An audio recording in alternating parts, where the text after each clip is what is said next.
All right, what's up, you all? I'm back with Chef Mollie, the Queen of Farm, and we are going to have a great show today. Mollie, you excited to be here? I'm so excited to be here. I'm always excited to be with you, and I'm always excited to see where what I'm passionate about and what you're passionate about intersects. Oh, yeah. I was just telling Blanchard that I have four children, and it's like, yes, baby. Thank you for saying excuse me. Honey, mommy's in a meeting. You want me to unstick the top? Sorry, guys. I have four children, so Soul, say hi. You want to say hi? Hi. What's up, Soul? Okay, mommy's doing a meeting. You're welcome. Thank you for saying excuse me. So I'm always excited to see how what you're passionate about, what I'm passionate about, really intersects, and um, it's interesting because both of us, if you were to take me by myself and my following, and you by yourself and your following, you wouldn't really see how there's an intersection, but really, that word people use it in weird ways nowadays, but really there is a crossover, um, because when you start to look at how rigged the game is, all there is to do is look at how we can be more self-sufficient and how we can be uh, prepared to care for our families with whatever's coming. And Yes. something is coming. And also, how do we keep our minds clear and focused? And so we're not co creating catastrophe with our thought, speech, belief, actions, and attitudes in the world. And that we're really holding space, holding our attention on God, family, food, farming, and the earth, and the things that really matter, and not getting spun out into all these distractions about whose butt looks like what and what Cat Williams said and da da da da da da da. But how do we be prepared, Uh-huh. and how do we eliminate all the poisons? We're literally fighting over who's a Republican, who's a Democrat, who's this, who's that, and we're all being poisoned every single day. And like we should, it's the epitome of divide and conquer. And so I think it is really interesting how me and your platforms do have a lot of crossover. Hold on, see, I'm sorry. You know, you got that feeling where your nose is like it's being tickled. Yes, I Like, hate oh my goodness, it's like all day. Um, allergies. yeah. They Um, come from vaccines. But oh, they do. childhood vaccines, I believe that childhood vaccines spawn the majority of allergies later on in life, Oh my goodness, that's what it is. because it's a, I mean, imagine if you could create a product. I That's Jesus Christ, baby. Um, so uh, I think that the, if you could create a product that would have you have a customer forever, that's amazing. And so you look at the uptick in vaccine, in our society. We went from 8 vaccines to 42, in a very short 40-year period. And then you look at the autoimmune disease, allergies, peanut allergies, egg allergies, selfish allergies, blah, blah, blah, blah, blah. And then you realize that what the vaccine has to do has to create an adjuvant. They have to agitate you in order to recognize what they're putting into you. So you create the immunity. Well, those adjuvants are making your immune system no longer fully understand what it should attack and what it shouldn't attack. And therefore, we look at people across the board are allergic to things they shouldn't be allergic to. Like, we lived outside, like human beings, whatever continent that you ever lived on, whether it was in a teepee with a fire because it was cold or in a cave with a fire, we lived outside. And now we're like, oh my God, the pollen is killing me. It's crazy. Molly But was crazy. What's crazy is like every time it rains, it does this. I don't know what this is weird. I don't know. It's crazy. This only happens when it rains. It's the weirdest thing. Like, I don't know.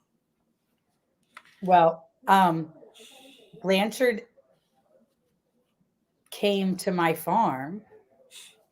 Were you allergic to Texas? Did you have allergies here? No, actually in Texas, I didn't feel it. I was good. Yeah, Because I a was lot of good. people get Texas, the cedar fever, where they're allergic to those pine trees that are all around. But you did not have that. No, no, I didn't have any cedar fever. I didn't have any racist reactions. I didn't have any. You Right, right. Everybody was just horrified that you were black. yeah, you know. Yeah. I never thought about my vaccines. I never thought about that. I think that if we look at, I think there's three things like really, really, really, really impacting people's allergies and the overall health of humanity right now. Vaccines is the one, and then agrochemicals, specifically Roundup, which is on all of our food, and also atrazine. They've done tests with atrazine where they've put it lower than the EPA's level is safe for drinking water. They've put frogs in that much atrazine, and the male frog, all male frogs with no females, and the male frogs will transmute themselves into fully functioning female frogs. So, and we're letting ourselves and our children drink that, and we're fighting over whether like Cat Williams is telling the truth or not. Like it's super irrelevant. What's relevant is we're being poisoned. And if you look at um all like people put air fresheners in their car. I bet lots of people listening right now have an air freshener in their car right now. That those chemicals, those are estrogen mimicking chemicals. And so it's like all men and all women are literally on birth control right now because we're smelling so much chemicals. The soap you put on your clothing, the soap you put on your dishes, the soap you clean your floors of your house with, all anytime it says fragrance, that thing is an endocrine interrupter, and they don't even need to tell you what is in it. Like it's a trade secret. So we don't even need to know what's in it. But all of those estrogen endocrine interrupters that operate like estrogen are causing obesity because our body doesn't know what to do with it, and our body is smart. So our body encapsulates it with fat. And so it can't be harmed by it. That's a smart thing to do. But then people are literally trying so hard to lose weight and they're eating really healthy and they just have this like belly fat that they can't get rid of. Well, it's because your body is under attack from all these scented products and it's literally encapsulating them so it doesn't harm it. And if not, then your body's trying to do other stuff and store it in other ways, and it can turn to cancer. It can turn because estrogen, cancer is fed by estrogen. Like that's why when someone has breast cancer or ovarian cancer, they put them on hormone therapy. They don't want them. They push them into menopause, honestly, because you don't want to have a high estrogen environment because it makes cancer grow.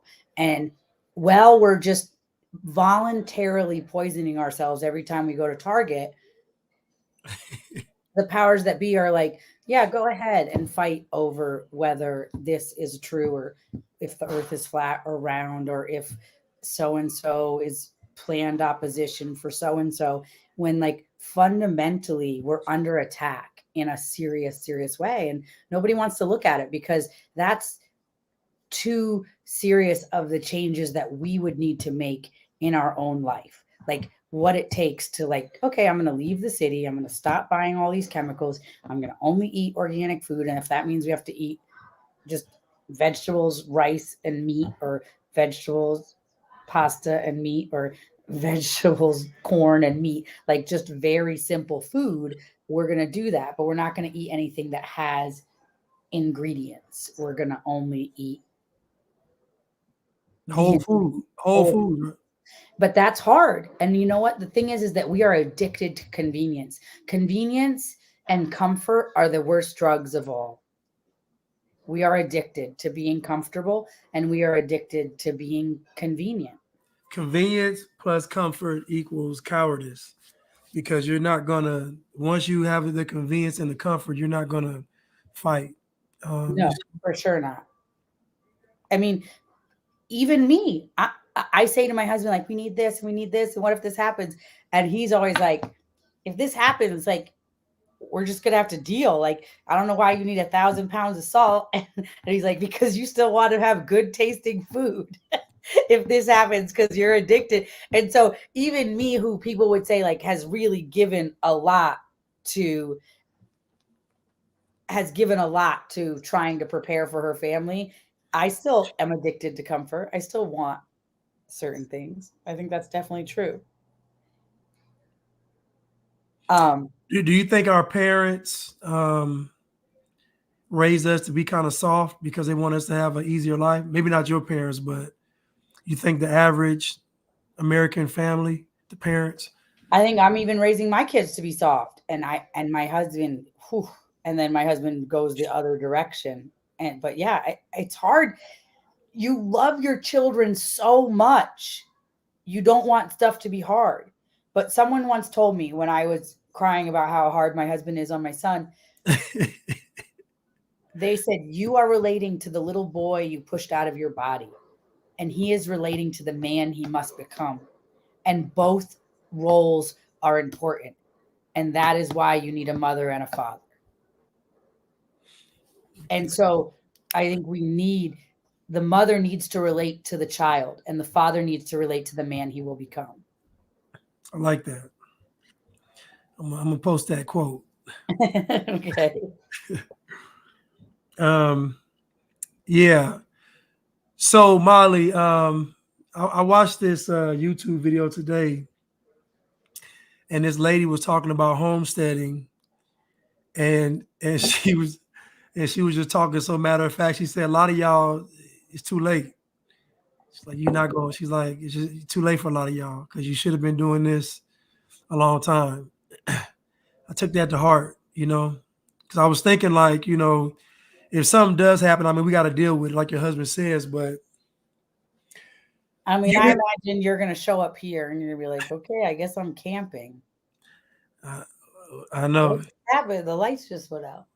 So That's weird.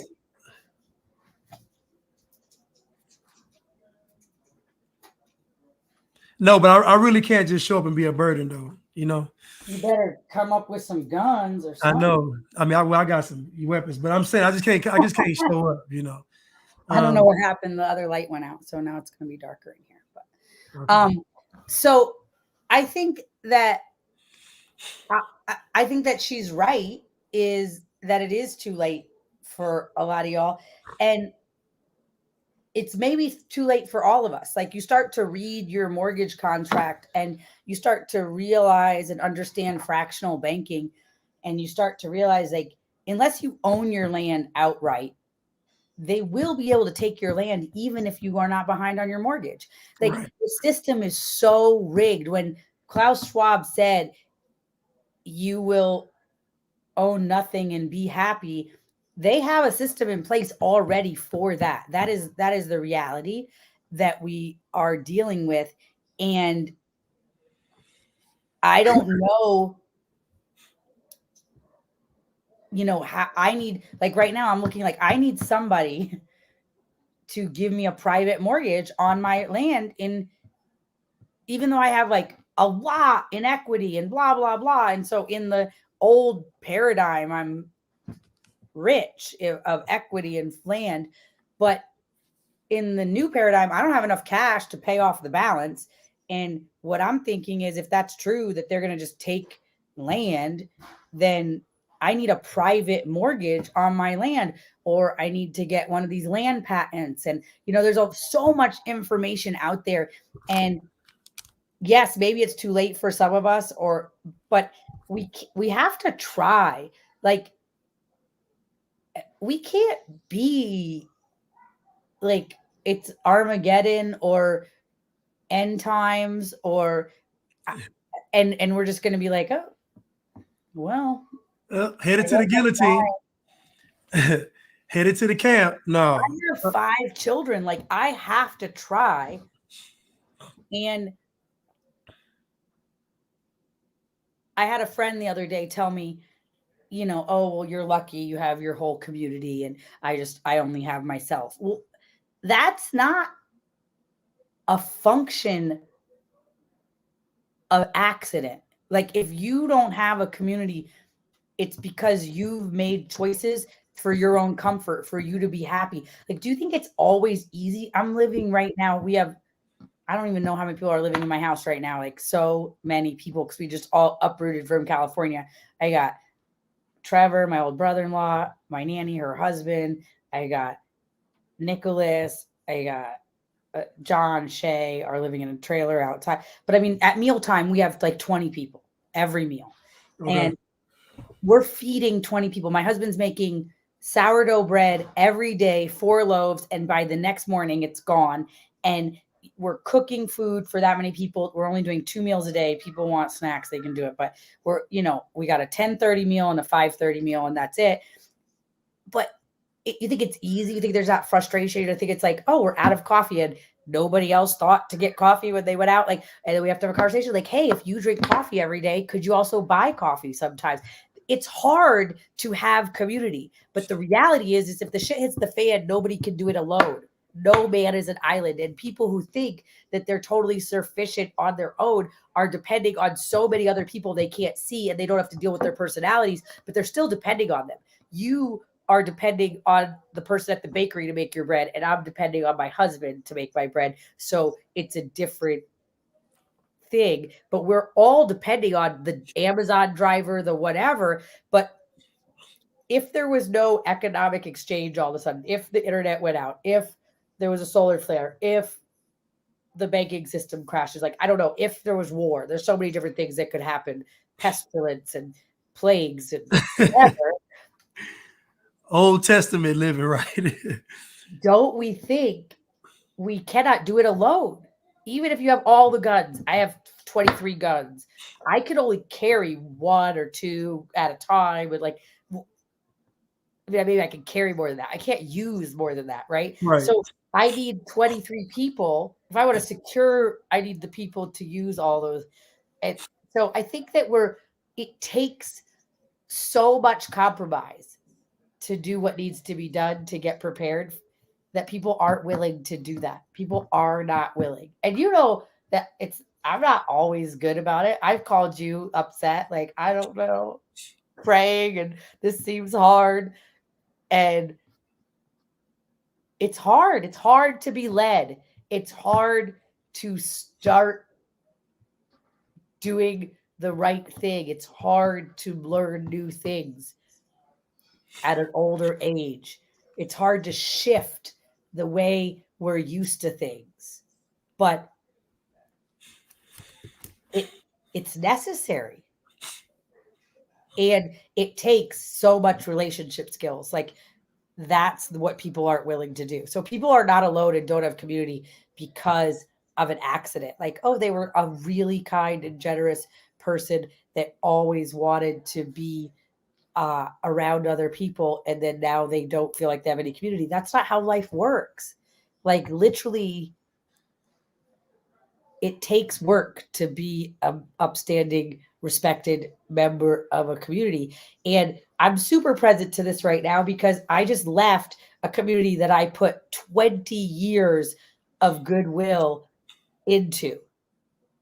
And now I'm here and I have to build it all over again. I don't have any of that goodwill. I had a cow die last week and I couldn't get a vet out here. And if I was in, and it was my favorite cow, and everybody has a favorite cow, I was fucking sad about it.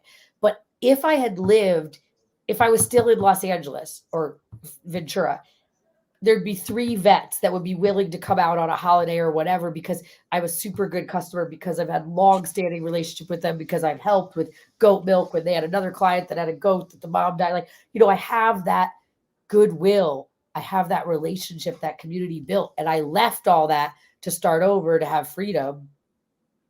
And I'm real present to it. I was that when my cow died, I was sad. And my husband was like, you're real sad about this. But it was that I felt super alone. Like I was like, oh, we're out here on the skinny branches by ourselves. And so I think that people are addicted to being comfortable. But what are we waiting for? What is the going to be the perfect time? It's like people wait for the perfect time to have children. There's not going to be a perfect time. We just need to start getting prepared. I think, Molly, well, I want to ask you one question before I ask this question. So when I went to your farm the first time, there And was a cow, it was a black cow, I think, and she was like laying down by herself. And like, was that the one that died? no, the one with the horns the one that you're talking about. It was like on your farm in California. She was like sitting by herself she was like huge. No, that's Una. She's still here. Okay, This is older. Hilda. Hilda was really attention, needy of attention, would come right up to the fence and need attention. And she came out of a dairy and she had 3 good tits and 1 big tit. So the dairy didn't water. And so I got her for a good price, but because she had 1 big tit and 3 regular. Oh, so the big tit couldn't be suckled on.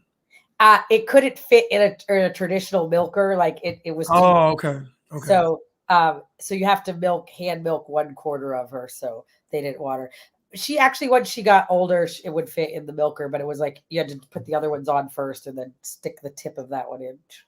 But she passed, and I did everything I knew how to do. Had medicine and injections, and I couldn't get a vet out there, and it was really like indicative of like, oh, whoa, like I haven't created that goodwill here. I don't have the political pull in this community yet. I'm just a random person from California, and nobody's going to come out between Christmas and New Year's to look at a cow. You asked, what are people waiting on? I think that that people think this is going to be like the movies, and they think it's some kind. It's going to be like cinematic, like what they're doing now, and what you just talked about a couple of minutes ago. Like constantly, it's subtle. You want what, baby? Oh, you want me to go downstairs? I can't go downstairs right now, but Daddy's downstairs with the baby. You can go ask him for yogurt. Sorry. No, you good. But I think that like just about the poisoning, right? Mm-hmm. Like I remember I walked into the gas station. You walk into the gas station, Mm-hmm. pretty much everything in a gas station they sell is poison. Like poison. Nothing. I don't want to eat anything in the gas station. Nothing. And I was like, wait a minute, nothing in here is really edible. Like it's all.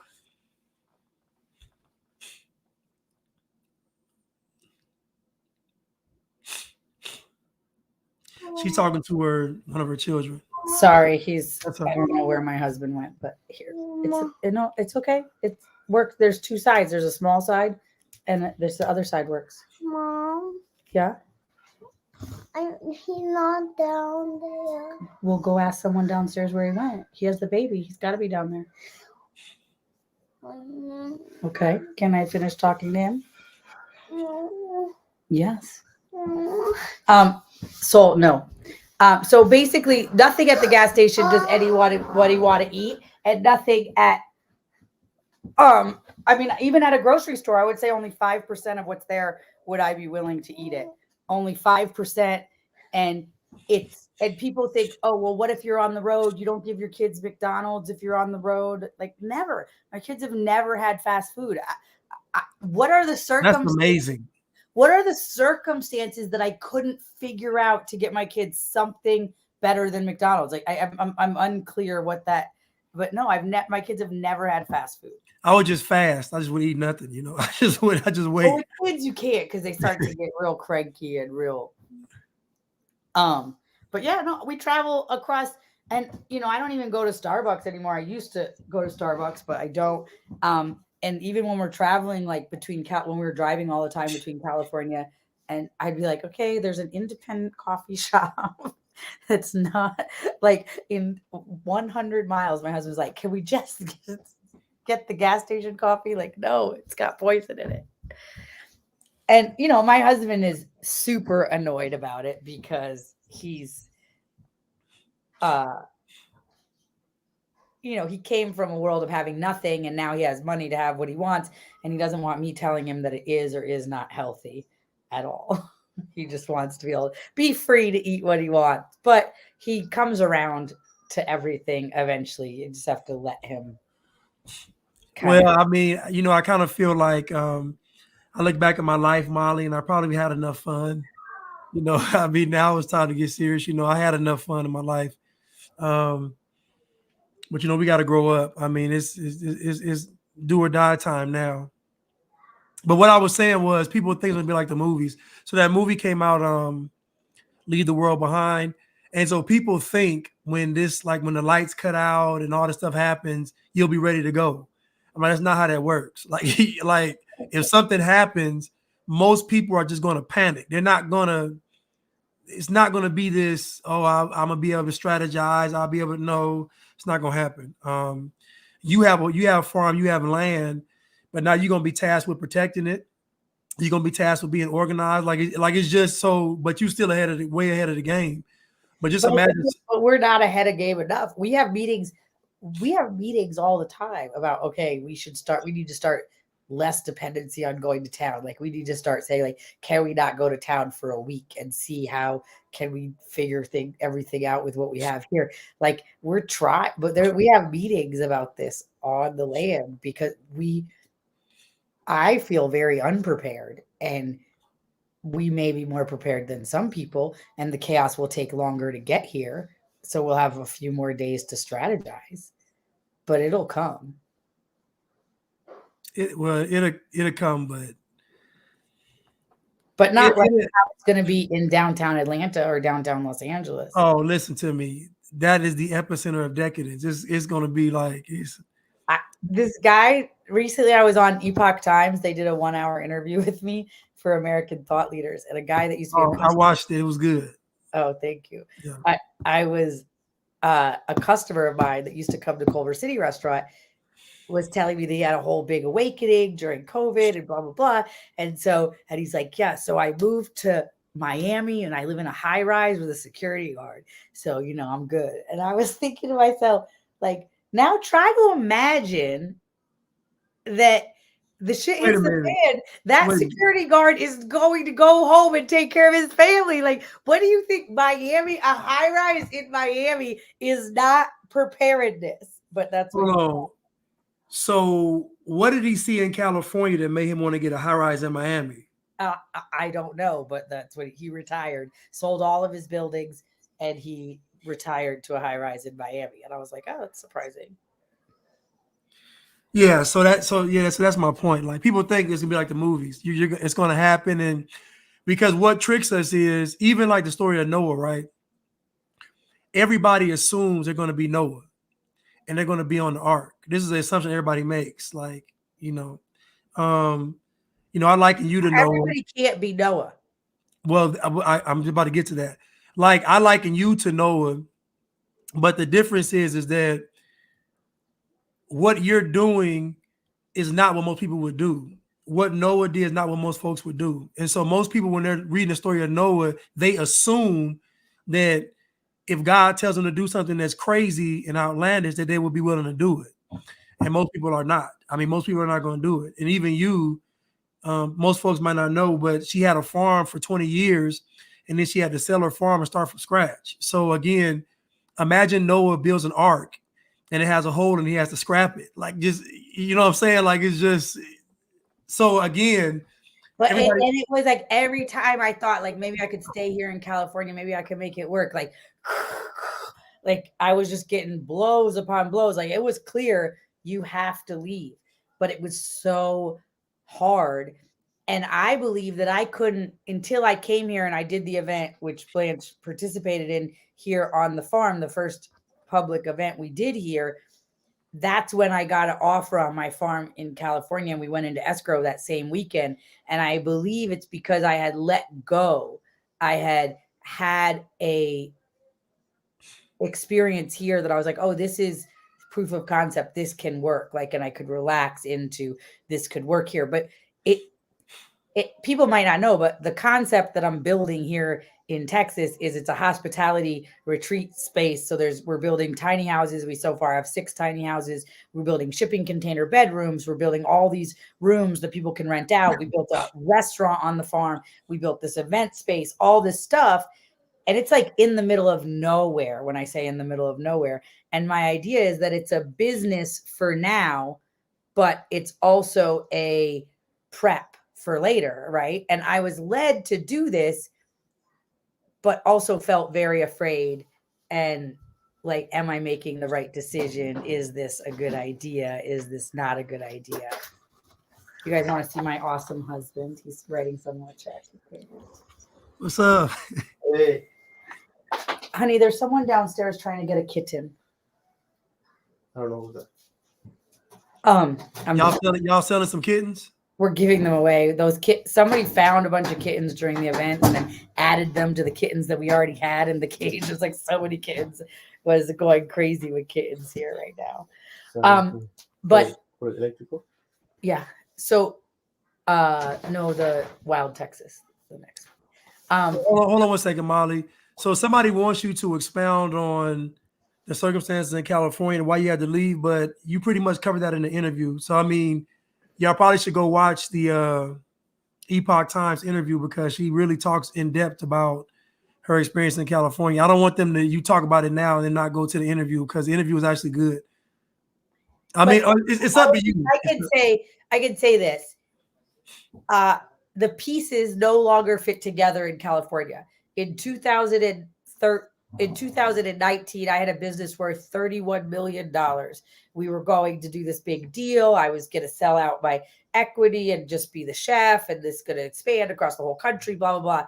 And COVID hit, and they changed everything. And now I'm just closing stores because we can't make payroll. Like I'm behind on rent. Like I can't make it work. That's just one element. But then also on the farm, they won't let me have other people live on the farm. You can't live in an RV. You can't live in a tiny house. You can't build only one nanny quarters and that's it. Like I believe that we are meant to live in a community. Tribal living is the way it's been forever for human beings. And the last 200 to 300 years, we've said, or not even 100 years, we sent our kids to public school. We lived in exclusively the nuclear family without other nuclear families in close proximity or even expanded family on multiple, generational. This idea that we all need to be separate. California won't even really let you live. I had a big farm. Blanchard went there and there was 27 of us living there and the county didn't want us living there. They wanted everybody gone that wasn't living in the main house. And so there's that. And then there's the homeless issue and the people not coming to the restaurants because there's homeless people out front. There's it's so many things. The minimum wage is $17.75 at where my restaurants are now. So that means that servers that are getting tipped are also getting $17.75 because there's no tip wage in California, and on and on and on. And so this is a restaurant that had 11 years of year-over-year growth and a positive trajectory for this whole time. And now all of a sudden there's no money at all.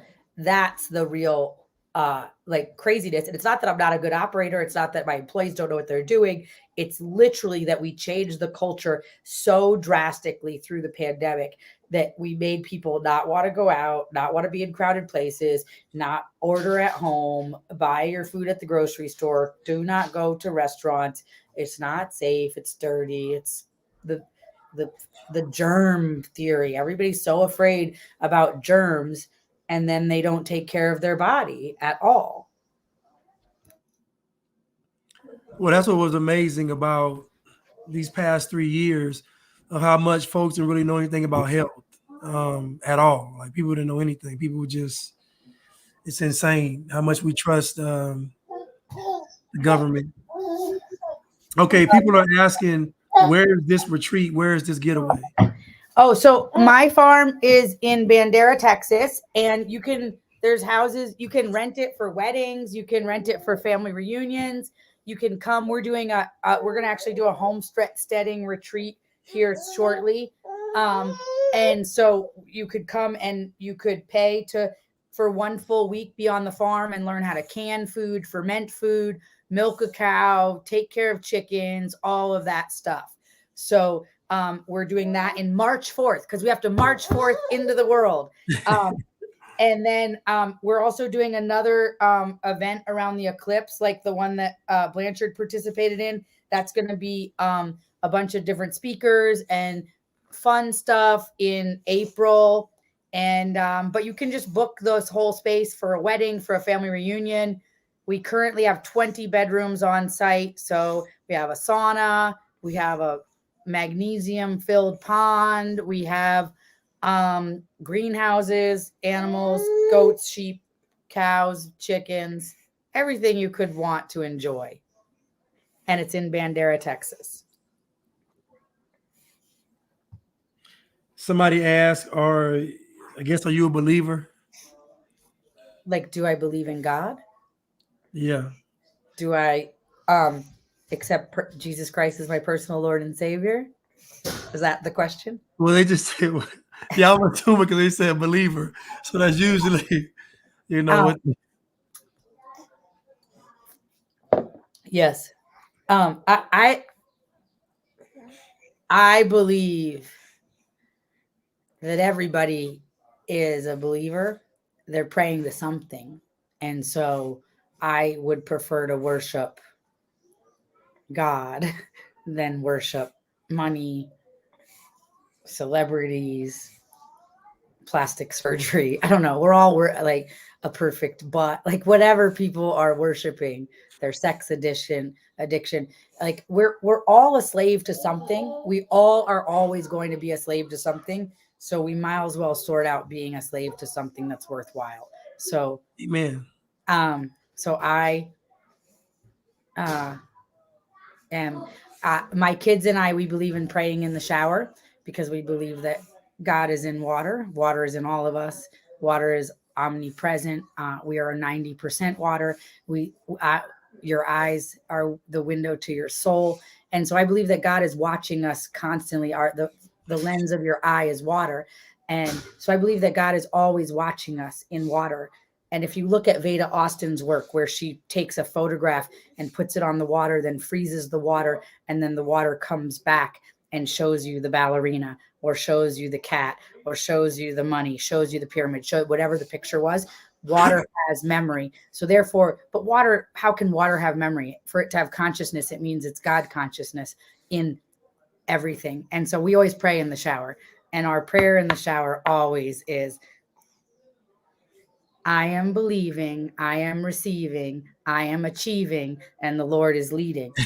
And that is what we always say when I'm bathing the kids and getting them ready. That's our little song that we sing. If I hope that answers people's questions. Y'all are saying it sounds pagan and this and that fairy tale. God, let them. Here's the thing. She didn't say she worships water. That is not what I said. But no, she didn't. I invite anybody to look at the work where how water has memory. That has to be God. What else would be in that? And we're required to get baptized in the water, y'all. Y'all do realize that, right? Like we're supposed to get baptized. We are all 90% water.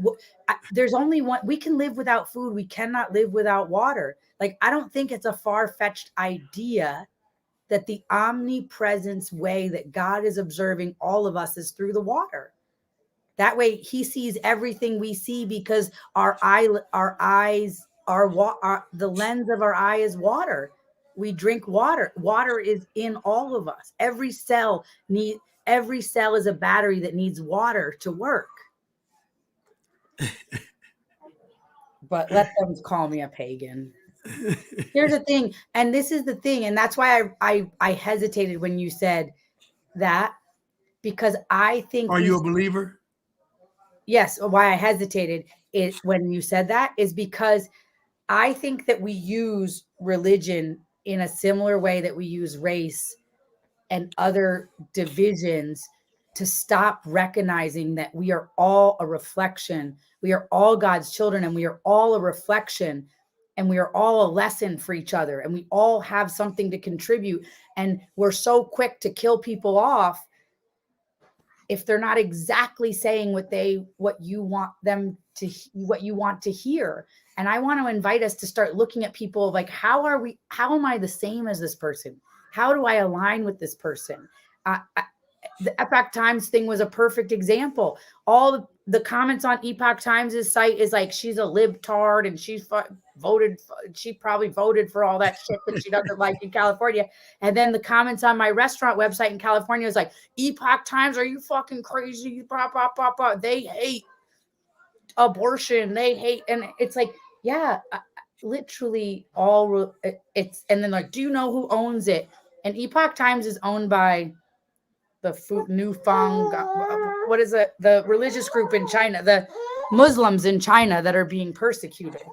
And I'm like, who's standing up for these people that are being religiously persecuted in China right now, except for Epoch Times? But the point was, I'm not conservative enough for the Epoch Times audience, and I'm not liberal enough for the LA audience.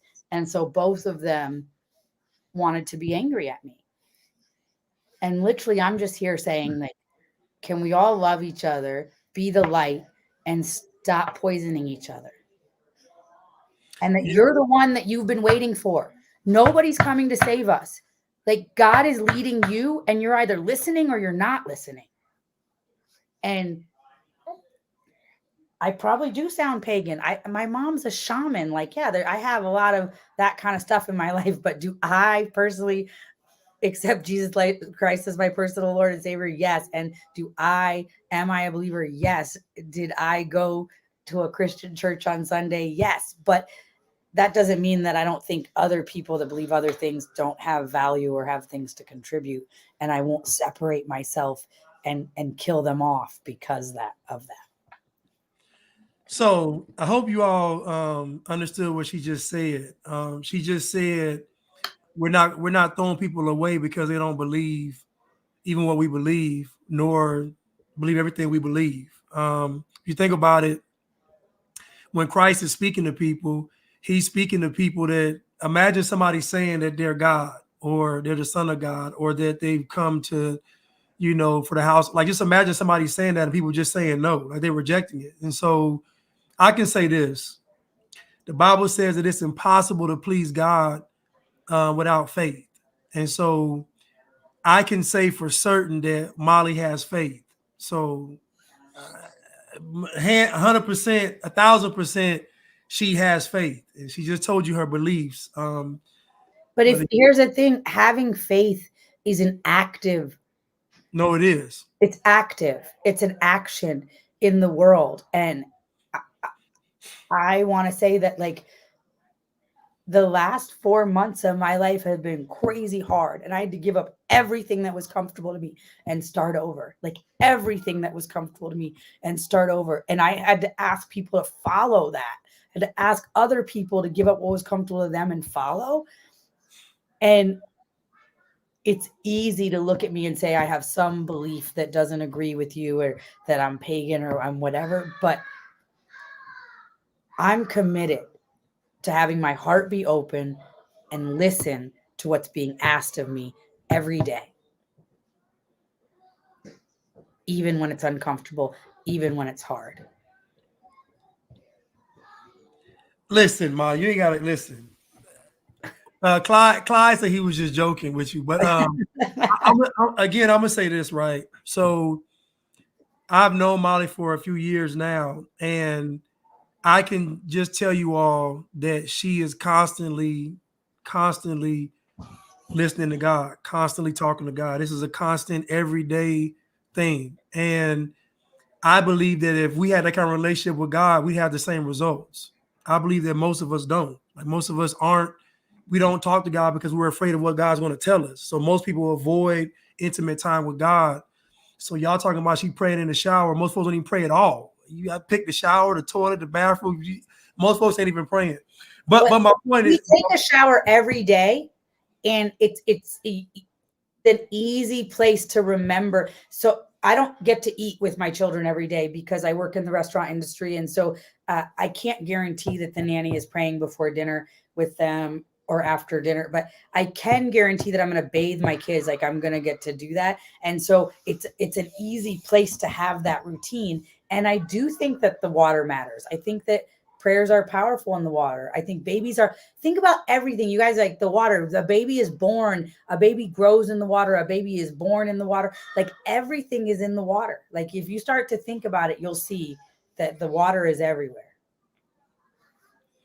Okay, so listen, you all. So listen, this is what I'm saying, okay? Because I see some comment.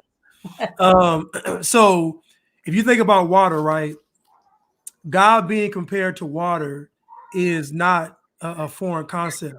It's not. If you think about what water can be a liquid, water can be a solid, water can be a gas. Like water can exist in any environment. Like so, again, y'all are making this a little deeper than it has to be. And all life needs water to live. Water carries oxygen in it. I mean, we just and we know that the blood carries oxygen. I don't want to get into it. Listen, Mollie is not pagan. I'm telling you. So y'all making this too deep. She told y'all she believed in Christ. Now y'all still talking about. Listen, I'm gonna say this. Faith without works is dead, and it's impossible to please God without faith. So we know two things for certain based on what God said. If you don't have faith, you can't please God. And if your faith isn't active and action based, it doesn't exist. It's dead. So I've seen those two things in Mollie's life present. I mean, all the time. So again, she just told you she had to lead these people into the wilderness. Y'all ain't leading nobody to nowhere. So y'all don't know what it even takes to even. I don't want to get into this, man. Y'all got to stop. Listen, to whom much is given, that much more is required. So so again, pray in the shower. She want to pray in the shower. She want to pray in that mercury pool. She want to pray on the top of the roof. I'm saying pray. You pray how you want to pray. Period. I don't know what y'all talking. But that's funny. So my daughter, we were getting ready to leave and everybody's sad and everything. And I have a children's Bible that the kids read. And so we were reading about Abraham. And then Luna goes, this is just like us. We're leaving everything. We're going to a dry land and you're old and have babies. That's what my daughter said. Because Abraham's wife was like 100. Sarah, yeah, she was. And I was like, I'm not that old. I'm 45. But my daughter was like comparing us to Abraham. So hold on, but you know what's funny, Mollie? You know what's funny? I have a friend used to be a friend of mine, really, but he used to pray in the shower. That's what he would pray. Like he would say he pray in the shower like all the time. I mean, it may, it's just like you said, it's a kind of like that. And I'm not going to say that there's people that are good at praying and not good at praying, but I'm kind of good. I'm kind of good at No, I'm kind of honored to my prayers get listened to a lot. So yeah, you can't say manifest because they're gonna get on your feet. I know that's why I just said.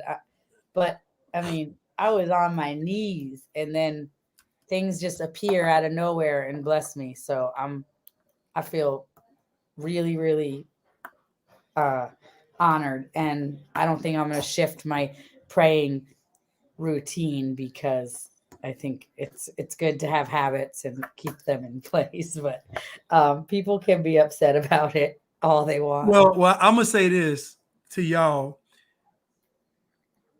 Leave the world behind happens. You know how many folks gonna run to Mollie's farm?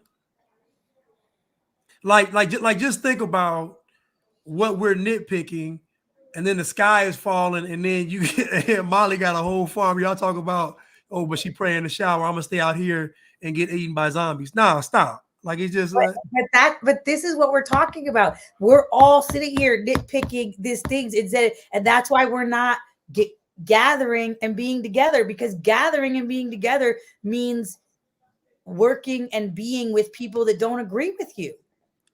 And that's the relationship skills that it takes to lead is a lot.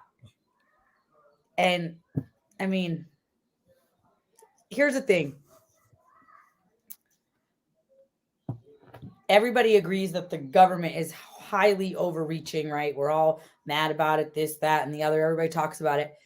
But do we talk about how, and Blanche has heard me talk about this before, we ushered this time in, humans ushered this time in because we don't trust each other. We don't trust our own gut. We don't trust God. We're not listening. Or if we do trust God, we're not listening to what he's asking of us. And so therefore we need the government in between every agreement to tell you how much you need to be paid and how much this and how much that. And that doesn't work. And so we have to learn to start trusting each other, but we can't have everybody agree exactly. Right now on my farm, we have people that are brand new believers, like just came to it and are like super inspired. We have a guy that can recite the Bible in English and in Spanish, most verses, like crazy, like, and he like has profound and deep understanding. And we have other people that are atheists or not sure what they believe and are here and trying to find a way. And you know, we have all these different people living together, trying to build a future together.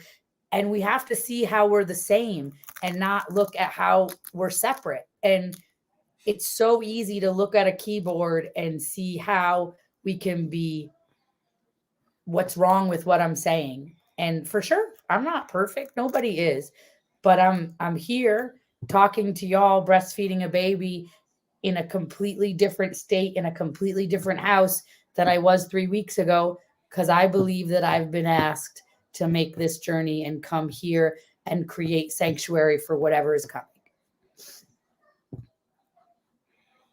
I mean, yeah. I mean, I agree. And, you know, we look at the Bible, we think about the Messiah, and we think about, you know, him picking his disciples. But, you know, he picked disciples that he knew, people that he knew were going to betray him. So when we talk about dealing with people, we got to understand that most folks that we come in contact with aren't going to be just ready to believe. Like it's just not. Like it's just the Bible is filled with people that just don't, but like it's not going to believe. And most of the world doesn't believe. Even if they say they do, they don't. Well, what I'm saying is that are we listening to God and taking instructions? Because to me, that's the hardest thing for people to do. People can say what they want to say, but I know good and well, everybody on this chat, God has told them something specifically to do and they haven't done it. I know that for a fact. So are you listening to God? My father, may he rest in peace. You know, my father was trying to do everything that God, he did everything quote unquote right in his life.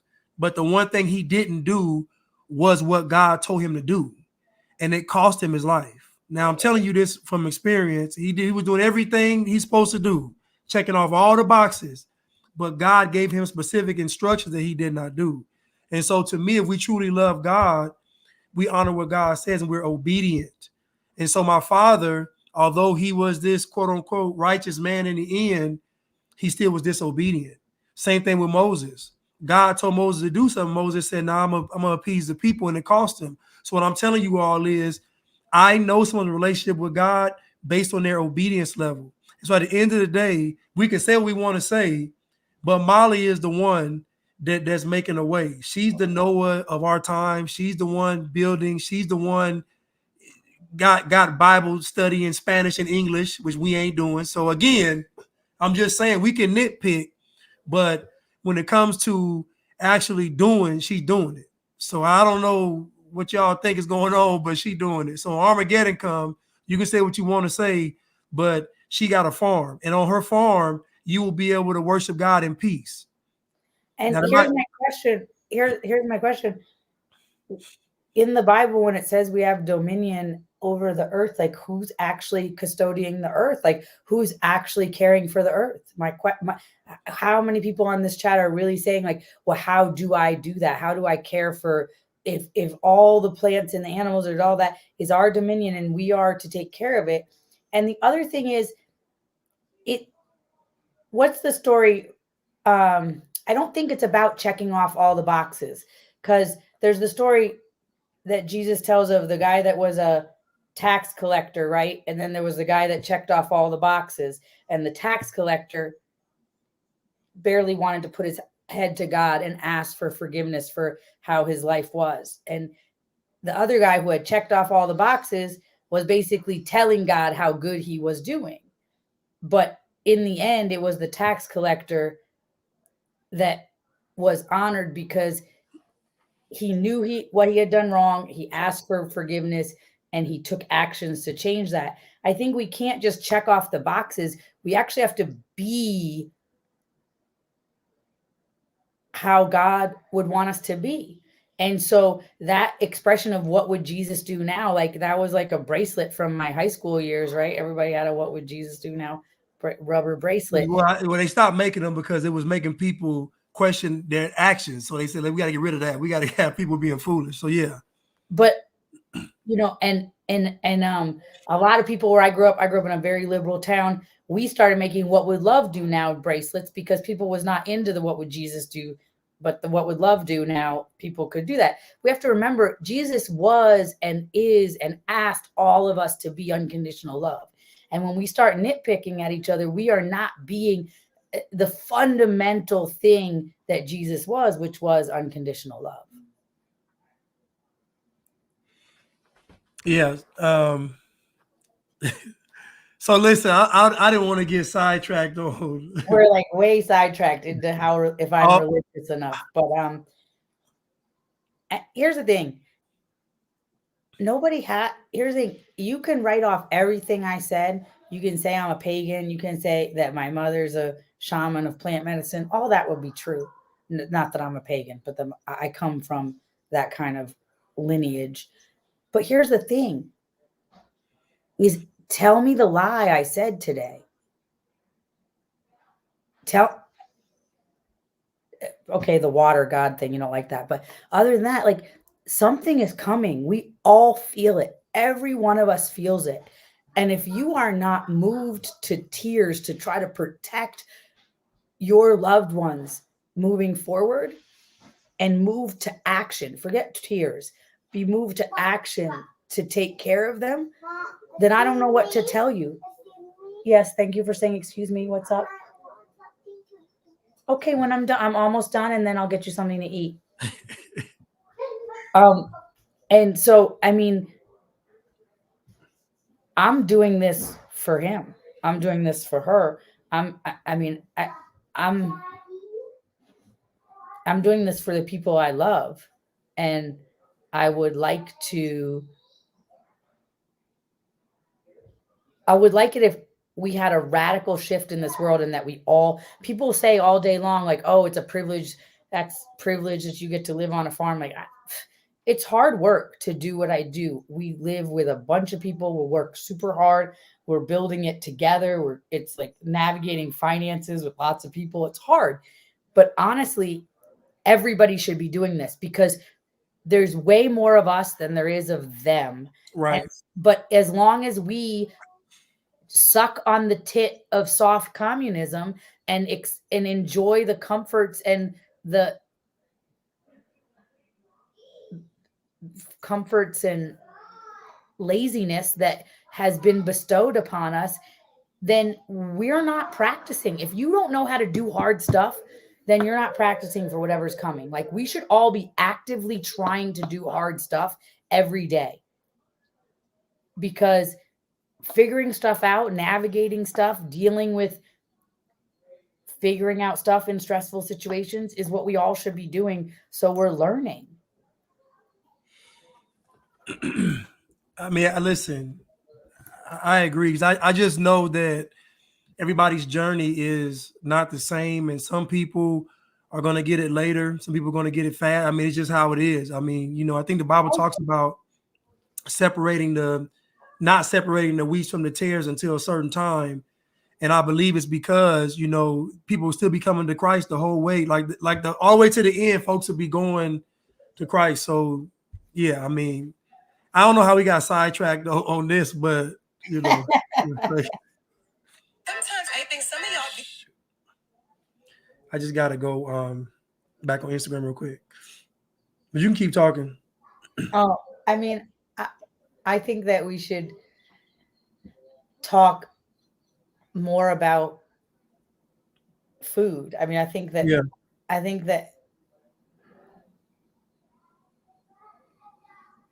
everything that's going on is connected, and the the biggest psyop that is happening in the planet right now is that we think we don't belong here. We think we're the problem. We think that we are making it bad, like we're breathing too much, our cows are farting too much, whatever we think. And because of that, we've made it so that we've become apathetic. But if we looked at it like God has tasked us with caring for the earth, and how do we do that? Then we would shift the way we eat. We would shift the chemicals we're allowing to be in our bodies, in our washing machines, going down the drain and into our oceans. Like, if we really looked that God has tasked us with caring for the planet, and not like in a, oh my God, CO2 and 1 degree Celsius. That's not what I'm talking about. I'm talking about chemicals that turn boy frogs into girl frogs in our water is legitimately a problem. Chemicals that operate like estrogen in your body, you're actively spraying on yourself as cologne, or hanging in your car, or putting a Glade plug-in in your house. Like, we are actively killing our own selves. And we're nitpicking about all these other things when we could just say, enough. I'm never buying another scented soap product, perfume product, lotion ever again. And then they would stop making it. Like, literally, like, we are opting to take these chemicals that give us sickness, that make us have autoimmune disease, that make us have eczema and all these skin conditions. And people are like, oh, I got this skin condition and this skin condition. And they're putting all these chemicals on their body. And doctors never say, like, people have migraines and nobody says, like, well, do you have 15 Glade plugins plugged in at home? Do you have an air freshener in your car? Are you shut inside spaces with chemicals nonstop? And so, to me, we have to be an active participant in our own rescue. And that means changing the way we eat, changing the way we clean, changing the way we take drugs, over doing the hard work of changing our diets. You mentioned those Glade plugins. I remember I was having this cough, and I was like, why am I coughing? And it was those freaking Glade plugins. I gave you a hard time since the day I met you. I was like, you're wearing cologne. This is no good. And you were like, my cologne. Don't make me give up my cologne. But the Glade plugins made you sick, right? But you no, the Glade plugins, that was real. Yeah, that was real. It is. But people don't even connect it. And the car, the Glades and the little tree hanging in the car, that too. Yeah. I mean, here's the thing, Blanche, think about this logically.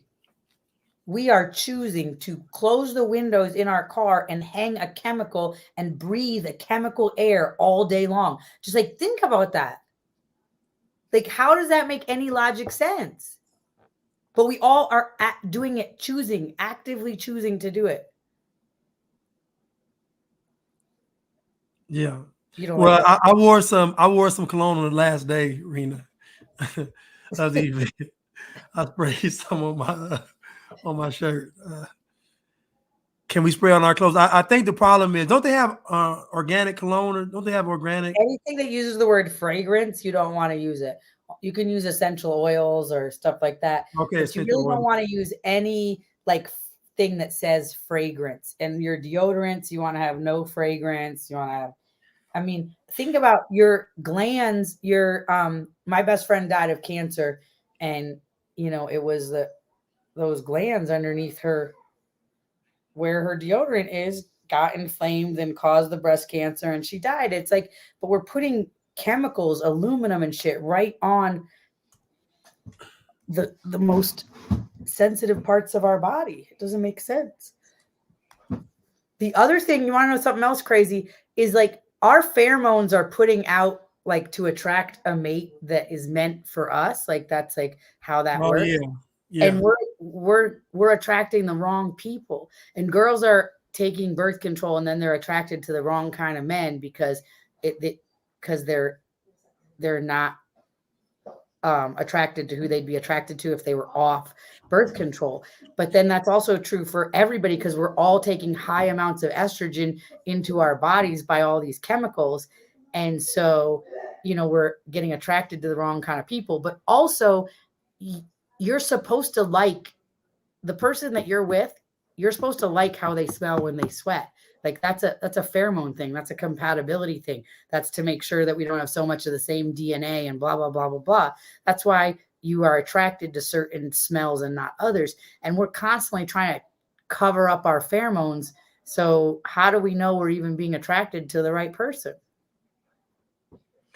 So maybe we should do an event on the farm where it's like a dating event. You have everybody work all day and then they meet up.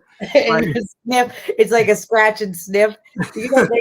They did a test with women on birth control, and they had men work, and they had like men that were just like slovenly and sitting at home and not doing anything, and then they had like buff like men that were doing hard like manly work all day, and the women on birth control couldn't tell the difference, and the women not on birth control were only attracted to the sense of the strong manly men that were out making a difference, not the slovenly men at home.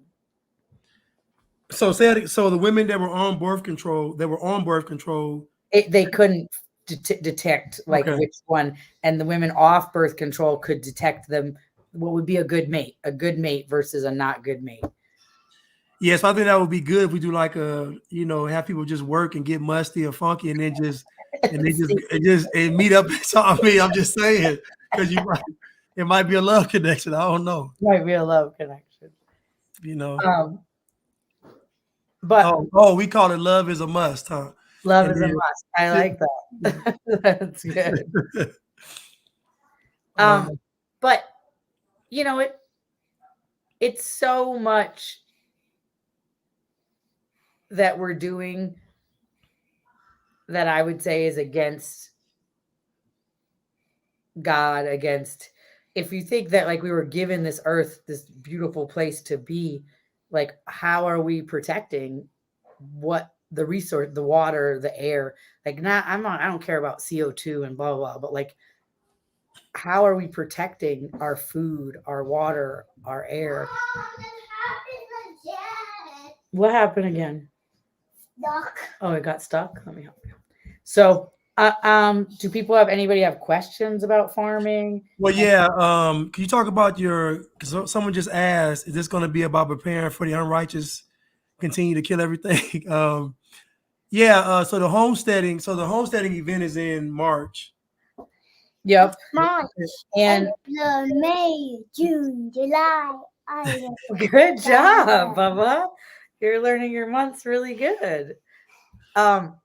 Here, I got it unstuck for you. Yes, so it's going to be more about learning how to grow food, how to save seeds, how to milk a cow, how to make yogurt, how to make sourdough bread, how to ferment foods, how to pressure can, like with a pressure cooker, how to make jams and jellies and sugar can, how to vinegar can where you use acid. So do I take migrants from where?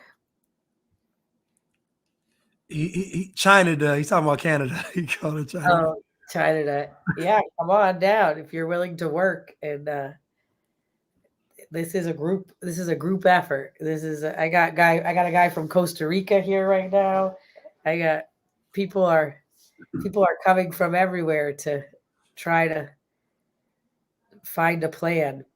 But I might not have the right idea, but it seems that going back to a simpler way of life where we're less dependent on a system that seems determined to have us be totally dependent and pathetic. How to use manure to create good soil. It says on the bottom of the screen. Yeah. We do, I mean, you can create holistic plant grazing and using manure in windrows, but manure, I think cow poop is one of God's greatest gifts on this planet. It is amazing what it can do for soil, for food, for the health of. Yes, baby. Why will you not let me have a turn? Go tell them that it's your turn. Okay. So I would say that will also be part of the course, learning about, there's a whole composting section. But it's not just about that. It's really about being more self-sufficient. That's really like the plan that we're going with, is how to be more self-sufficient. And I'm also open, for people, if people have ideas to do, we could do a Bible study weekend and people could rent all the houses. I'm open to any kind of events. Like we have this, we'll open the restaurant, we'll feed everybody. We have so many different opportunities of ways to gather and commune and worship and plan and get ready together. So I'm open if people have other ideas of things to do. We built this place in order for us to come together in all different kinds of ways. What does she do? I'm a market. I'm in the market to purchase, but I honestly don't know where to start. My realtor can't even find me a home that I can raise chickens. You got to move outside of a city. I think she's in San Antonio. Oh, really? It's Rena. It's Rena Bina. Oh, Rena. I love Rena. Come on, Rena. Just come buy 10 acres of my land from me and build yourself a house. Ben, come on. So Mollie, so say you had, this is my question. So say in an ideal situation, how many acres do you have? 200 something, right? Mm-hmm. So say you had 20 people that wanted to buy 10 acres. Would you be willing to sell that to them? Or would you? Not all of it, but some. There's another 200 acres attached to my land that might come up for sale. And there's 40 acres. So I'm trying to get these other pieces and get people I know to buy them. Got you. Okay. But what I'd like to buy up, I'd like to get people, I mean, like right up the street from me, there's 250,000. There's like 10 acres with a house and a well and a road. Like Rita should just get that. And then she's right next to us. And, then she has the support. But what I'm realizing is that it takes a village, like it takes a whole community, and we all need each other. Like the idea that any of us can do this alone is an illusion. So I'm hoping that as I start to do this, then more people will join and either buy parts of my land or buy these other pieces of land that are coming up for sale around me. Someone said, suck on it to the communism. I'd like to know more about that. Well, basically, she's giving an analogy of how you're noticing where America is going. It's just more intense government involvement. So, the government is taking over everything and squeezing out the independent person, the mom and pop person, the landowner, the farmer, anybody that wants to be away from the system is kind of being squeezed and stretched because they want everybody dependent. So this she was talking about, it's a soft form of communism because we're just watching. Ever since we moved off of the gold standard, and we went to the fiat currency that's not backed by anything, that's just printed and manipulated by the government, that's kind of like in itself a soft form of communism because they're controlling the money.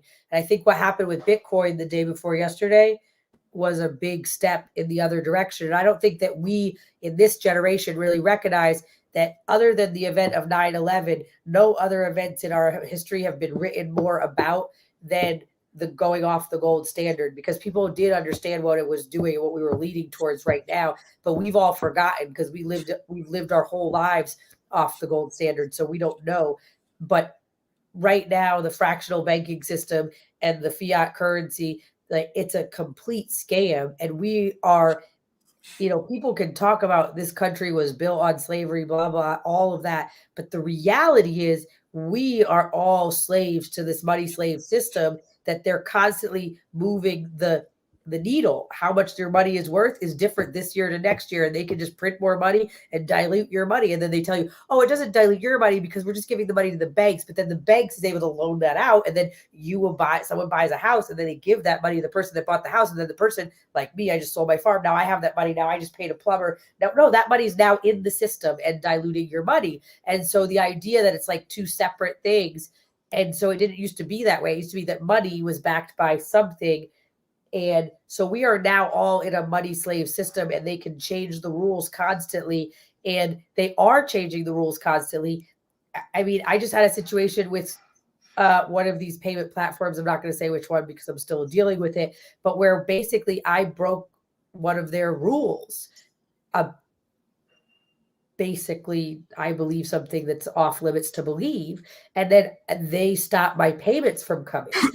And so that's what we're moving towards with a central bank currency. And everybody just is going to stay in the comfort. They're going to switch their dollars over to the CBDCs. And they're just going to like, oh, sure, let me pay for my food with the palm of my hand, because we're just sucking on the soft communism rather than recognizing like we are on a train headed pretty fast towards hard communism. And we need to wake up and stop being on a train that's just driving and be the drivers. We the people. The Constitution starts with we the people, and we have forgotten our responsibility to being an American. Like there's a deep and profound responsibility to hold the government at bay, and we have not done that, and that's why our lives look the way that they look. That's why the government, which is never supposed to be a large entity, is the largest employer in the world. The American government is the largest employer in the world. It's supposed to be a small government that deals with just the military, basically. And the states are supposed to have all the rest of the rights. Right. But we, the people, have fallen asleep at the wheel. Well, I think it go back to what you said earlier about, God telling us to, be fruitful and multiply, replenish the earth and subdue it, and us not taking that to heart. And I think what happened was people didn't actually take the earth as an ownership thing. Like we are stewards of the earth. So that way, when somebody comes along and says you got to do this and do that, we're like, no. And so to me, that's where that stems from. We kind of lost contact with that aspect of what God said. Those were the first commandments that God gave us, were to be stewards over this earth. And we kind of skip past that and we're going into going to church and all this other stuff. But, we kind of skip past the main thing that God said, and that was to be fruitful and multiply, replenish the earth and subdue it. Somebody asked, are you still in contact with Renette? With who? Do you know somebody named Renette? The lady that was running in California, running for. Are you still in contact with Renette? I don't know. I don't know. I don't know who that is. I mean, there was one. He said he knows you. Probably. I don't think so. P-Demic 6. I'm sorry. P D'Amico 60. I'm sorry. I'm sure I do know him, but I don't know at this moment. So I think that people have forgotten that regenerative agriculture, or to care for the earth, is godly, is to be obedient, is just as important as any of the rest of it.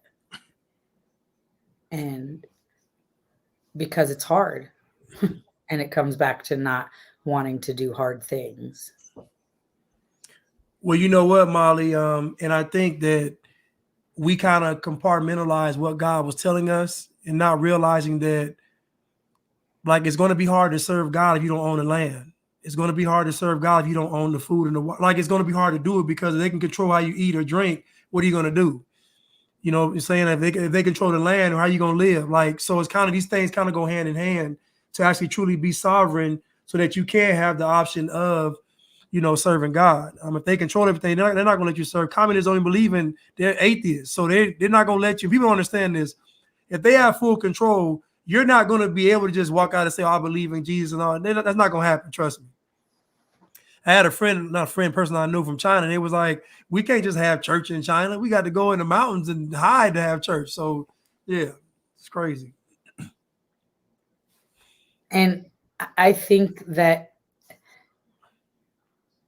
the whole culture, look at it. Look how far away we're moving from what's godly. Look at how far we're moving away from family. I mean, there's the Holy Trinity in the biblical sense, and then the Holy Trinity, Mother, Father, Child. Like, we don't value. I almost didn't have an opportunity to be a mother because I waited till 37, and I was, a career driven, ego driven. Look at me, I own all these restaurants, and I'm this cool chef. Like, total ego driven bullshit. And now I had the blessing of having children, and it's the greatest gift that will ever come into my life. And I almost missed that opportunity because I was so busy making money and being cool and hustle, and I can do it, I don't need a man, and that was a function of what I had been taught. Like, nobody said like the greatest most profound thing you'll ever do is bring a child earthside. Like, nobody ever said that to me.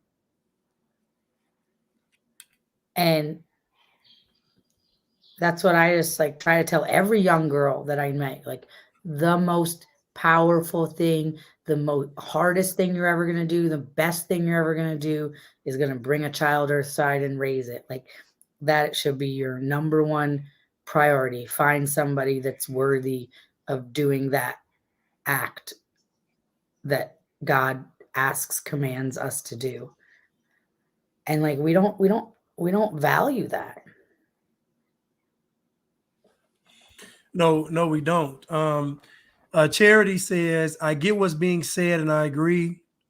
But to be honest, is there really any escaping the system?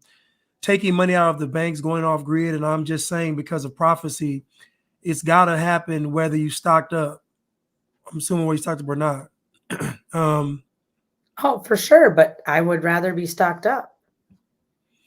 Well, I'm going to say this, and people may disagree, but, the assumption is that in the end times, everybody just going to die. It's not how that works. And I say that because, to me, God didn't put us here to just roll over and just give up. So if I get 2 years of peace, if I get 2 days, if I get whatever, I just believe that we got to do what God told us to do. And we can't worry about how it's going to come. We got to just be prepared. Whether the preparation works or not, we just got to have faith. The Bible says that God always gives us a way of escape. So again, I don't believe that believers won't have a way in this new system. I just don't believe. I believe that God will make a way for anybody that's willing to be obedient. And so I would say there's no escape in prophecy, but what you do during prophecy is going to be your decision. Some folks are going to just give up and kill over. Some folks are not. Some folks are going to fight. Some folks are going to do whatever. But my thing is, I want to be the person that has the faith. I want to be obedient. I want to go out with guns a-blazing. So if that time comes, then it comes. If it doesn't, it doesn't. In the end, when Christ returns. It says that if you don't take the mark of the beast, you will not be able to buy, sell, or trade, whatever. Like, that's already happening. And how many people just surrendered and took the mark? Right. It was like, I'm not going to be able to go to Costa Rica for Christmas. I had already booked a cruise. Like, whatever's coming is going to come. But where do you stand? Where is your resolve in that? My resolve is I'm on the land and I'm taking a stand. I'm on the land and I'm taking a stand. That's what it. So guess what? For me and my house, we're gonna serve the Lord. Like, it's just, so again, it's all about how you believe in these last days. I don't believe in no matter what we do. I don't believe in that, because to me, we believe we serve God. So I believe in the supernatural. Mollie's on her second farm. If you would have told Mollie 20 years ago that she was gonna have to sell off one farm and get another, she probably wouldn't believe you. If you had told me 5 years ago that I was going to live in Texas in a state that in a county that was like 90% Republican, I would have been like, 6 years ago, I would have been like, that's ridiculous. Like at that, I live in Los Angeles. I'm freaking cool. I own my vegan restaurant. I was led here and I listened, and that's like the what so like that. They Blanchard was the catalyst for this being led here. He was like, we need to move to Texas. And I met him like 5 minutes before. I'm like, why? And he goes, because white rednecks are the last great hope when the end of times come. And I'm like, what? And he's like, we need to go to Texas. So when we look to the left and we look to the right, we know everybody's gonna fight. And I was like, okay. So then I started thinking about Texas, and then now we're years later. Blanchard has not moved to Texas per his conversation, but I'm here. But just think though, Mollie's in Texas, Chad is in Texas, Yep. Rena's in Texas, Proverbs 31's in Texas. So I mean, listen, my thing now is I'm trying to get Chad to come down to see what we can do here too. oh yeah, Chad will make he'll come down.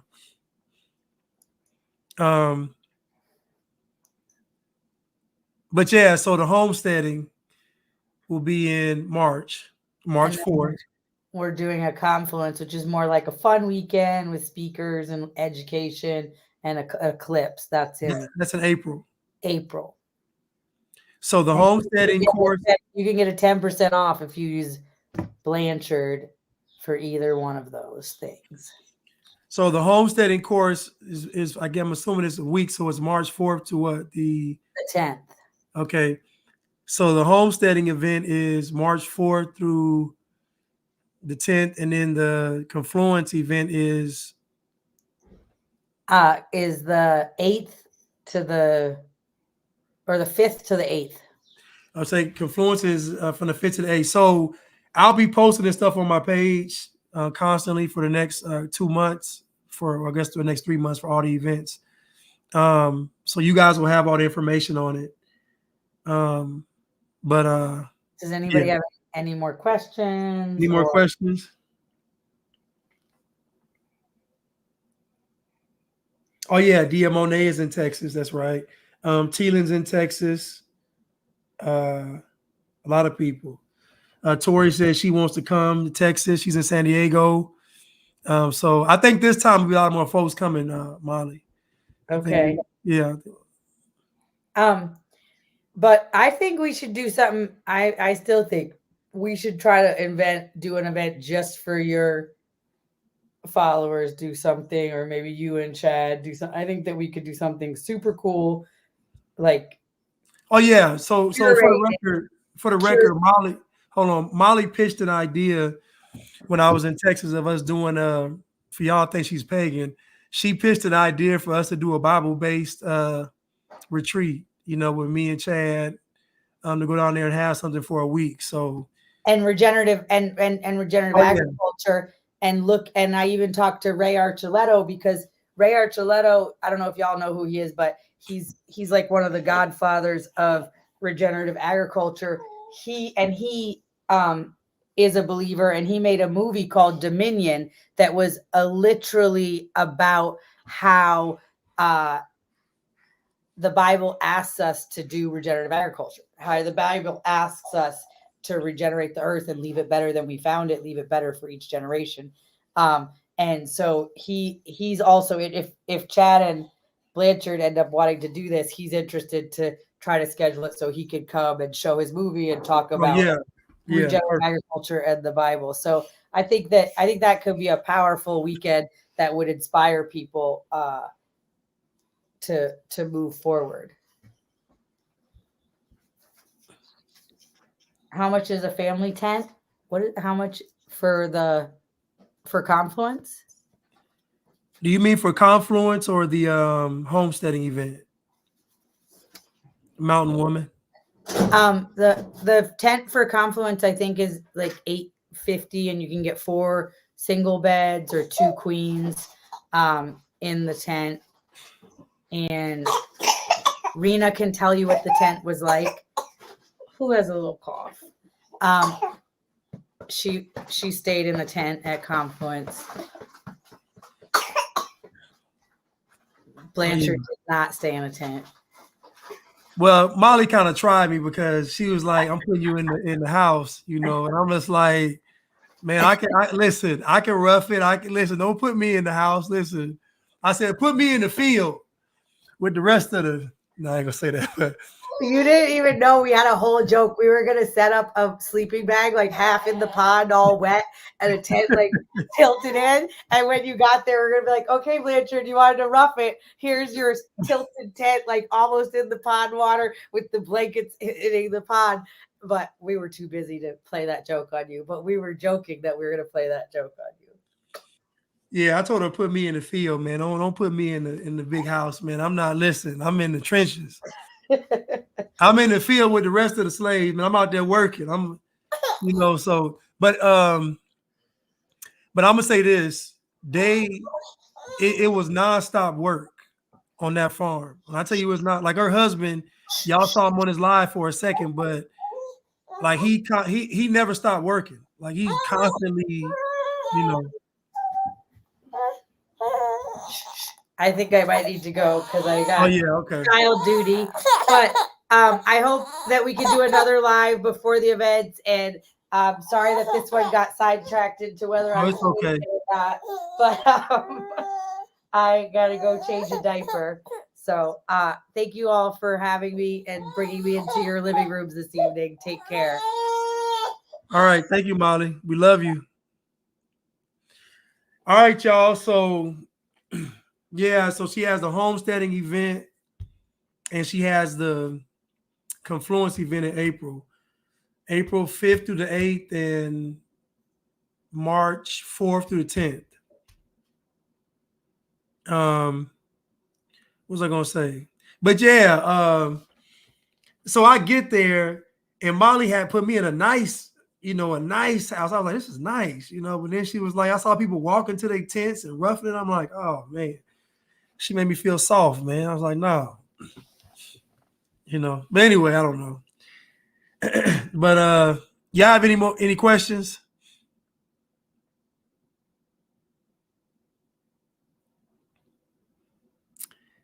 I don't have time to get into stuff on here, and I don't want to get sidetracked off Bland's stream, but you're setting yourself up by thinking that way. You talking about Mollie?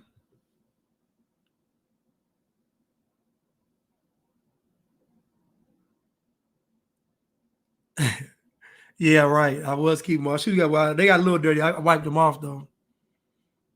What do you mean indiscriminate thoughts?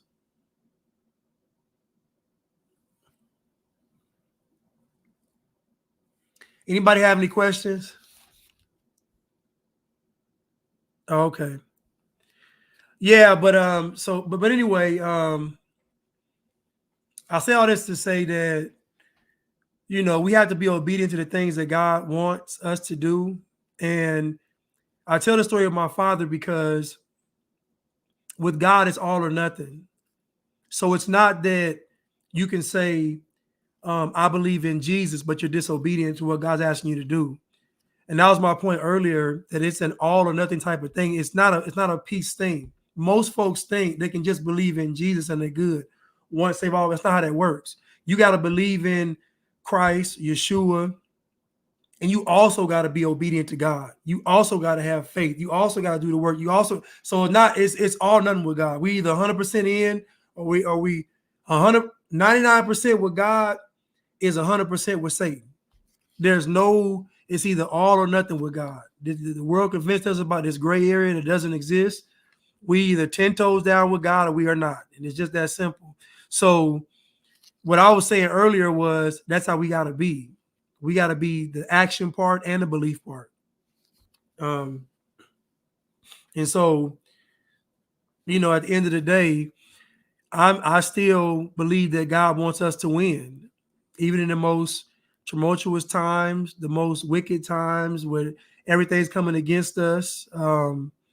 God still wants us to win. The platforms are against us, governments against us, these corporations. Like, think about it. Everything is almost, all these entities that are global, these huge corporations and entities and governments, they're all against us. And so to me, this is reminiscent of David and Goliath. And just imagine they put all this armor on David and he was like, nah.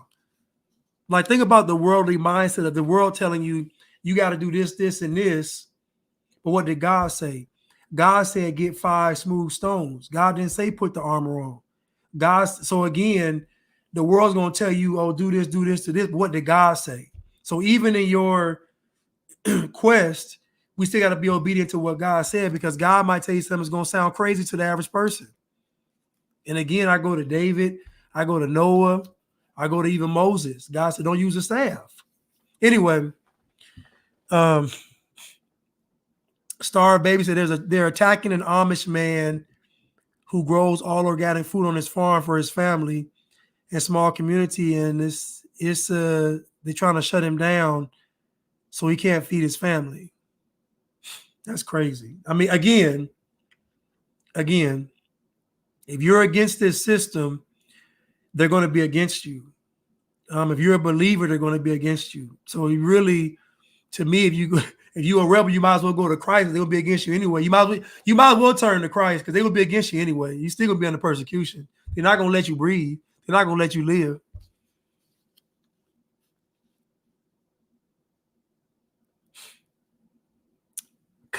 Chad or Jasper will not be down with communism. I don't think anybody on this thread will be down with communism. I don't think anybody would. You know, whose birthday is it?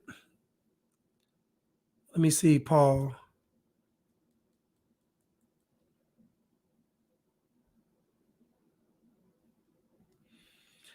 Oh, sorry, I missed the live chat. I will rewatch. Hello, Blanche and chat family. It's my birthday, so enjoy my family and much love and bless. Thank you, Paul, for checking in. Happy birthday, Paul. Thank you for checking in. I'm glad you came in on your birthday. I mean, thank you. We appreciate it. You know, I hope you have a blessed birthday. Thank you for dropping in. But yeah, you also, I'll be going live tomorrow, so I don't need to be on here that much longer. But I just want to go through. Hold on, I'll answer this last question. Blanche, how did you meet Mollie? So a friend of mine that was in California was friends with Mollie, and so she took me to Mollie's farm. And I'm going to say this. You know, as much as I, despise these social media platforms, they have been a blessing, though. And I have to say that these platforms, even though they censor and even though they're communists, I've still been able to meet a bunch of wonderful people that have actually changed my life for the better. And so these platforms have actually even increased, my faith walk, my belief, everything. I've met so many great people. I've learned so much. And so for all of the negative things about these social media platforms, I also have to recognize the good, and that, God can take those things that are bad and make them good. So I actually inadvertently met Mollie through social media, because I met someone on social media that I met in California that introduced me to Mollie. And so for as much as I despise these platforms, I'm also thankful that God's able to still use these platforms for his glory. And so I still have to say thank you, God, for YouTube, and thank you, God, for Instagram, and thank you, God, for Twitter, and thank you, God, for social media and the internet, because these things have allowed God's word to be spread globally. So anyway, yeah, but I'll be going live tomorrow, and I thank y'all for tuning in tonight. Let me go to these super stickers real quick. Khalil, thank you so much for the super sticker. I appreciate it. Rick Hampstead, support Blanche and all his work. God loves you all. Thank you, Rick Hampstead. Cruise Missile, thank you all. Thank you so much for always supporting Rick, always supporting Khalil. P. Dot, Patrina, thank you so much for supporting always. Mokoy, wanted to ask if she was Oh, if she was letting the snake bit on Noah's Ark. Now that I know she's not gonna do.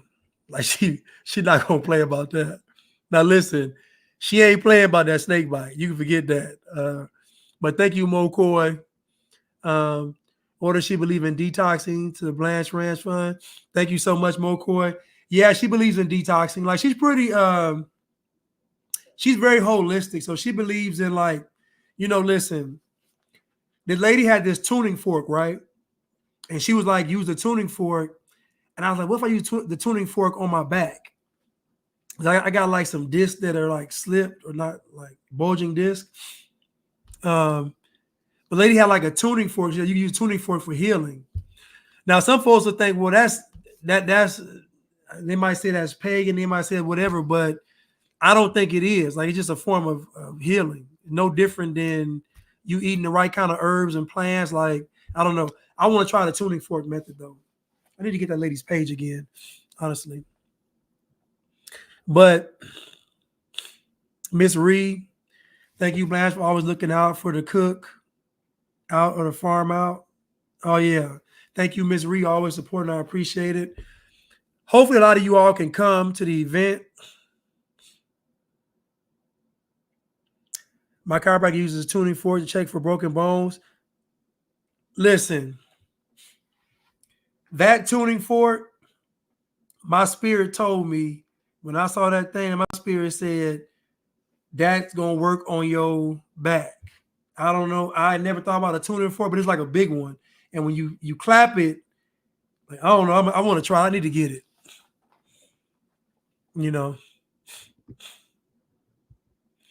What goes into a man does not defile him, but comes out. Do you agree? I agree with that in context. And so in context, you eating healthy and clean doesn't make you righteous. You eating quote unquote right doesn't make you a righteous person. So in other words, people are trying to circumvent character for a diet.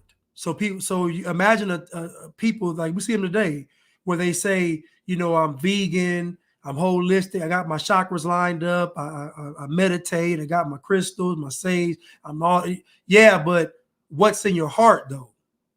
So again, what comes out is what defiles, that's what's in your heart. What's in your heart is wickedness. You're just using these other things to mask what's in the heart. And so in context, yeah, I agree in context that what you're eating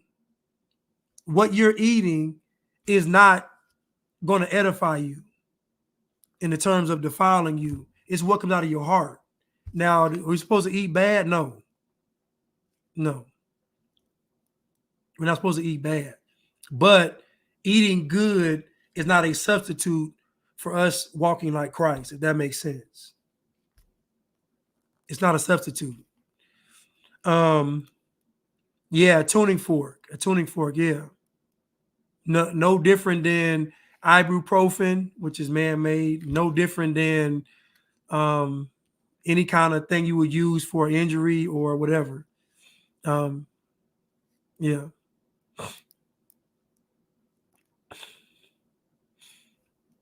But I will say this, that, we should be eating healthy though. I mean, we should eat healthy. I will say that. We should strive to eat better, especially when we know that these things are bad. We know that people have an evil and wicked agenda when it comes to the food. So we should do our due diligence and eat right. But the Bible says that man cannot live by bread alone, but by every word that proceeds out of the mouth of God. And so again, food is not a substitute for you walking with God or being like Christ. It's just not. So we're supposed to eat healthy and be like Christ. We're supposed to exercise and work out and be like Christ. You know what I'm saying? So not an either or, we're supposed to do both. But anyway, I love y'all. I thank y'all so much for tuning in. I will see you all tomorrow. And I love y'all and hope y'all enjoyed this show. I'll see y'all soon. Alton says stop eating canned foods completely. You know what's crazy about that, Alton? I done stored up all these canned foods for the apocalypse, and then somebody comes and say don't eat them. God. See what I mean, y'all? See what I mean? Anyway, I love y'all. Have a good night. I'll see y'all tomorrow.